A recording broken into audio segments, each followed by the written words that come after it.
Take a deep breath. Feel the air filling your lungs. Look out the window at the calm blue sky. It may seem as though it's always been this way. You're used to thinking of Earth as a perfect home, created especially for you, cozy, safe, and stable. But this is the most dangerous illusion humanity believes. The truth is that our existence is a statistical error. If the entire history of our planet were compressed into a single day, the period when living conditions were comfortable for humans wouldn't take up an hour or even a minute, but only the last 3 seconds. The rest of the time, Earth was not a cradle of life, but a completely alien, extreme, and undeniably terrifying world. Toxic acid oceans, molten glass raining from the sky, radiation that burned through skin in a matter of moments, and cold that turns air into ice. For most of its history, our planet tried to kill everything on it. So today we propose an experiment. Imagine that with a snap of your fingers, you vanish from your comfortable chair. No time machine, no guided tours or protective glass, just you and the hostile environment. We'll take 9 trips into the past, from the birth of our planet to the Ice Age. Using modern scientific understanding and theoretical models of Earth's past, we've simulated the most likely scenarios of what awaits you. At what point in Earth's timeline would you be crushed by pressure? When would you become easy prey for giant insects from the distant past, capable of biting a human in half? And when would your brain deceive you with a false sense of safety just before you suffocate?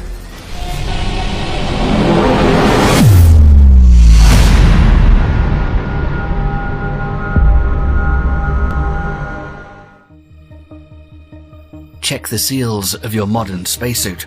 Right now, it's the only thin shell separating you from non-existence. We're traveling to the very beginning, 4.5 billion years ago, to the Hadean Eon.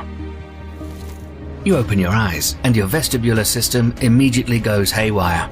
The first thing you feel is that you're falling. You're not standing on your feet. There's simply no solid surface here yet. Welcome to Earth's birthday, the very moment when it had just formed as a planet. You fall into a viscous, dark red, boiling abyss. The entire surface of the young Earth is an endless ocean of molten magma. The ambient temperature here exceeds 2000 degrees Celsius. That's hotter than the throat of an active volcano. Your suit, designed for the icy vacuum of space, instantly begins blaring emergency warnings. The cooling system reaches maximum output in a fraction of a second, trying to fight heat that melts even composite armor. But temperature here is not the only thing killing you. If you manage to look up, you'd see that there is no sky. Instead of the familiar blue, there's a thick, heavy veil of orange gas hanging above you. The atmosphere is so dense that the moment you enter, it hits you with the force of a hydraulic press. Air pressure is 100 times higher compared to modern Earth. It feels as though you were teleported to a depth of nearly a mile underwater without any preparation or warning. Except instead of water, you're surrounded by scorching, toxic gas made of carbon dioxide and vaporized rock. Your suit begins to compress, squeezing into your body. Meanwhile, directly overhead looms something you would not be able to see. Fortunately or unfortunately, something that could be considered the main nightmare of this era, the moon. It hangs so low that it takes up half the sky. This is because at the dawn of the solar system, it was 15 times closer to Earth than it is today. This version of the moon is not the calm white disk we're used to. It's a massive, ominous sphere covered in cracks and blazing volcanoes. And it races across the sky at insane speed, because a full day here only lasts 4 hours. Earth spins like a top. Scientific models show that the gravitational influence of this gigantic moon was so strong that it raised tidal waves in the magma ocean that were miles high. Just imagine, this was never shown in science fiction films or observed on distant exoplanets, yet it was happening on our young Earth. And one of these fiery walls is crashing down on you right now. You shouldn't even bother to try to take a breath. The colossal atmospheric pressure will crush your spacesuit like an empty aluminium can before you ever touch the lava. and the 2000-degree temperature will instantly vaporize whatever remains of you. There's no place for life here. This place can be considered a matter incinerator. From the moment you entered the atmosphere, you lasted only 0.05 seconds before the pressure crushed you during the fall. The first journey ended before it fully began, but there is a small upside. With such a quick death, you would feel nothing. You'd be dead before your nervous impulses could travel from skin to brain. But Earth was not always this hot. It knows how to kill in other ways. To finish you off for the second time, the planet will choose a completely different weapon. We jump forward 2 billion years. Forget the heat. Now you should pray that your spacesuit has perfect insulation, and not only from the cold. You open your eyes again. The hellish roar of magma is gone. Instead, you hear a ringing. Dead silence broken only by the howl of the wind. Your spacesuit is no longer blasting the alarm because of overheating. Now, it's desperately trying to keep you warm. You're standing on solid ground, but it's not rock, it's ice. Welcome to the era of the first global extinction. Scientists call this period the oxygen catastrophe, which occurred 2.4 billion years ago.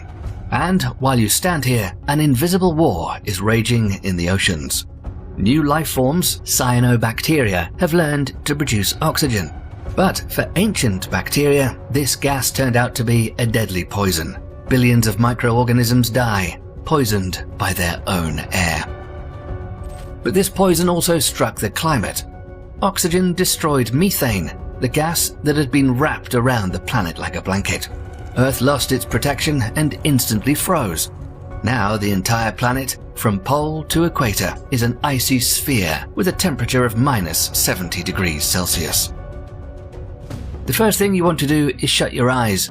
Ice works like a mirror, reflecting 90% of light. Without a light filter, you would go blind within a minute. But this light is deceptive. It's radioactive.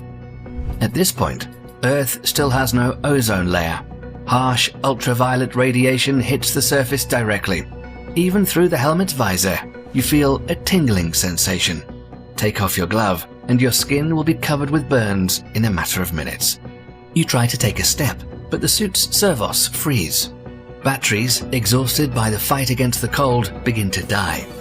As soon as the cold damages the seal of your suit, you feel it creeping under the armor. First, your fingers go numb. Then, consciousness begins to drift into the sweet sleep brought by hypothermia, followed by death. This seems impossible. After all, this suit is designed for the absolute cold of open space. But there's a trap set up by physics.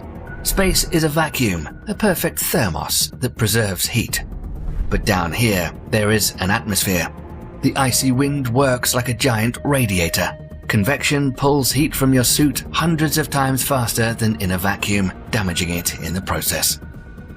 In this cold and blinding world, you managed 3 hours.